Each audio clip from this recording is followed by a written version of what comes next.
ये सखी ओह का बोला बोला। एगो बात कही। हाँ हाई हमरे देवर बबुआ के हाल जानत हो। अरे बताइए तब न हम जाना हो। हाई सुना सुनाओ। ए रतिया देवरा मोर जगह हमें हथवा जोरी जोरी ना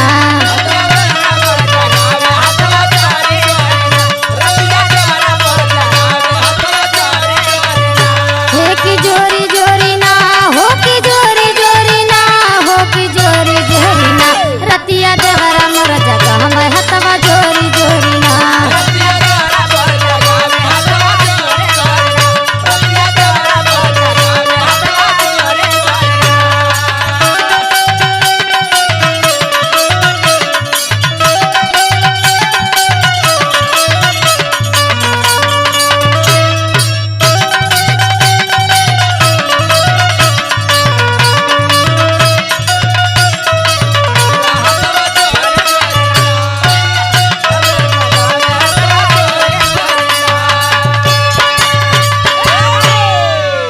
जाना था हो।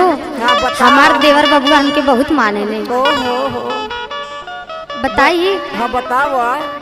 हारे गई ने बजरिया लियाई ने मिठैया सुनत हो। गई ने बजरिया लियाई ने मिठैया। अरे तो बढ़िया तो करा ना हो। अरे सुना हो। बताओ। अरे बलम के चोरी चोरी ना सैया के चोरी चोरी ना फेंक खिड़की के बहानवा दोनवा मोरी मोरी ना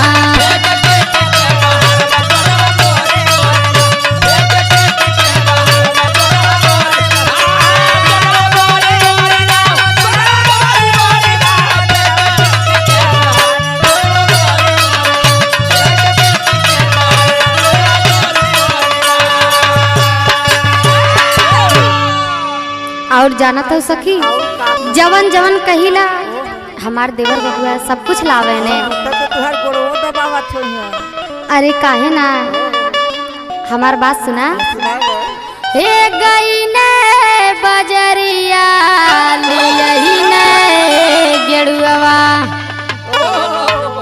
हे गई ने बजरिया लियही ने गेड़ुआ हे राजा के चोरी चोरी ना सैया के चोरी चोरी ना फेंक खिड़की के बहानवा भर का मोरी मोरी ना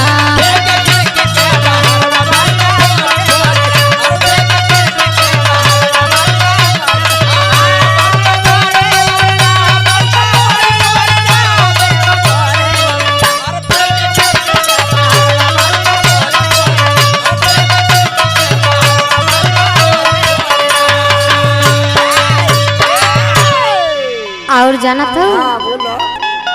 एको बात हमार टलते ना हो। तो बड़ा बढ़िया देवर बड़ा हो। हाँ हो। और का करने जानत हो। और का करना बताओ। हर गई ने बजरिया लियई ने बिरौआ क्या बात है बाबा बाबा। सुनत हो। हाँ सुनाओ। हरे गई ने बजरिया लियई ने बिरौआ हरे सैया के चोरी चोरी ना हीरा के चोरी चोरी ना फेंक खिड़की के बहानवा बिरवा मोरी मोरी ना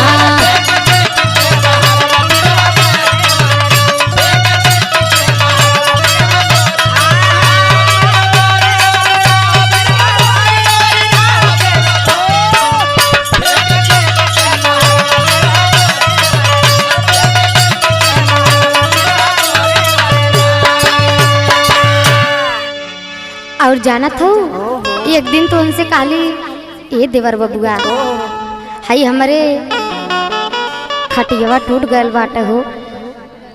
ओहो और देवर बबुआ हमार का कहने जानत हो। का कहने हो। अरे गई ने बजरिया लियही ने सेजरिया क्या बात है। सुनत हो। बढ़िया काम करेला। हाँ हो।